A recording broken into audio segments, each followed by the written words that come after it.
السلام عليكم ورحمة الله تعالى وبركاته. خوتي وخواتاتي متابعين قناة بلاكولف، أهلا وسهلا بكم من جديد. المهم اللي المهم اليوم جيت باش نهضر على واحد الموضوع اللي يقدر يجيك غريب ويقدر يجيك بزاف د الحوايج، وبزاف د الناس ما كيتيقوش هاد الهواجس أو كيسميوهم بالخزعبلات. المهم بزاف د الناس كنشوفو في الفيس كيحطوا مواضيع على الجن، كيحطوا مواضيع على الشياطين، بزاف د الحوايج وهما ما كيعرفوش في ديك العالم هي كيبارطاجيو، ما كيعرفوش مزيان. حسب تجربتي وحسب البحث ديالي كما كنقولوا، راه تقريبا شي 10 سنين وانا كنبحث في هذا الشيء هذا. ما تكونش كيقول لك اللي فاتك بليله فاتك بحيله، ما تكونش كتعرف داكشي اللي كنعرف انا في هذا العالم بلا فضل مع الله. واش فهمتيني؟ وما غاديش تشوف داكشي اللي شفت انا في هذا العالم، شفت بعيني بالعين المجرده، وبنادم ما قاليش وعشت داكشي. واش فهمتوني؟ واكبر دليل هو اليوم وقعت لي هاد اللعيبه هادي، اللي صبعي تذبح. علاش انا ما استهزأتش؟ انا ضحكت مع واحد السيد اللي مجذوب. واش فهمتيني؟ سيد ضحكت معاه ما استهزأتش به. واش فهمتيني؟ مساس كنضحك معاه، ها هما ذنوبو خرجوا فيا، انا اقسم لكم بالله ما استهزأت منه. اذا مجذوب راه بليس كتساوي، اذا فيه مالي. واش فهمتوني؟ بزاف د الناس ما عارفينش او كيستهزئوا او كيضحكوا على المرضى، وبزاف د الناس ما كيعرفوش في هذا العالم وكيبقاو غير يهضروا بزاف، كيبقاو يخرجوا قصص ما عارفينهاش هما اصلا، هي سامعين هي بارطاجين. ما عارفينش ان مجرد انك كتهضر على هذا العالم راه فاش راه صافي كتخلو. يقدر يأذيك الجن وانت ما عارفش. ماشي ضروري انه يعطيك بسقله ديك الساعه، لا.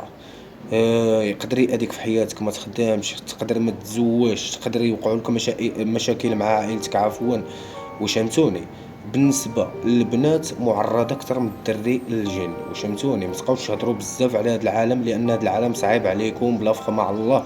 وكنقولها لكم متاكد، عارف شنو كاين وعارف شنو كنقول. لان الجن مجرد كتذكر سميتو او المواضيع ديالو فكتقلب حياتك سفاها على علاها. واش فهمتوني اخوتي؟ انا شكون اللي خلاني نعيش لوحده؟ شكون اللي خلاني نبغي الوحده، نبغي نتخلوى، نبغي بزاف د الحوايج؟ فاش كنت كنكتب قصص الرعب او كنغامر في المغامرات، الاماكن المهجوره، كانوا كيوقعوا لي بزاف د الاشياء اللي ما كيتصورهاش العقل. شي واخا تعاودها لبنادم ما يتيقكش، لان بنادم ما عمرو شاف وما عمرو سمع. واش فهمتوني اخوتي؟ انا قصص وقعوا لي دابا نبارطاجيهم معكم. انا هاد الفيديو درته فقط باش ننصح الناس انهم ما يتكلموش على عالم بعيد عليهم كل بعد. علاش ربي جعل بيناتنا حاجز او حجاب باش ما نشوفوهمش؟ لان كون تشوفهم راك غادي تسقط، غادي تطيح في الارض، غتموت. واش فهمتيني؟ لانهم اقبح سيفه يمكن لك تبان لك، اقبح سيفه يمكن لها انك تصورها في عقلك. واش فهمتيني؟ بنادم يبعد على هاد المواضيع. فقط هذه رساله كنقول للناس، ما خصكمش تدخلوا. الا دخلتوا لهذا العالم راه مشكله، اقسم لكم بالله لا مشكله. المهم اخوتي، هذه فقط نصيحه مني، وقصص اللي وقعوا لي غادي نوريكم الدلائل وغادي نبارطاجيها معكم.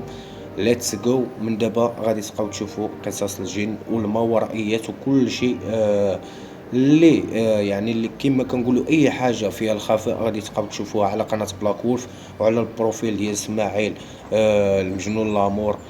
شكرا على التفاعل ديالكم، شكرا بزاف. هذه فقط كنقول لك هديه، ما تبقاش تستهزأ بنادم حمق، ما تستهزأش بنادم مقيوس. ما تقولش هذا راهي كنقول لك انفصام ولا مرض نفسي، لا هادشي راه بصح. وما خلقت الانس والجن الا ليعبدون. واش فهمتي؟ ذكرهم ربي في القران بزاف. اذا كاين الجن كما كاين العالم ديالنا، فقط كاين الجن. المهم تشوفوا اخوتي خواتاتي، كان هذا هو الفيديو. ليتس جو.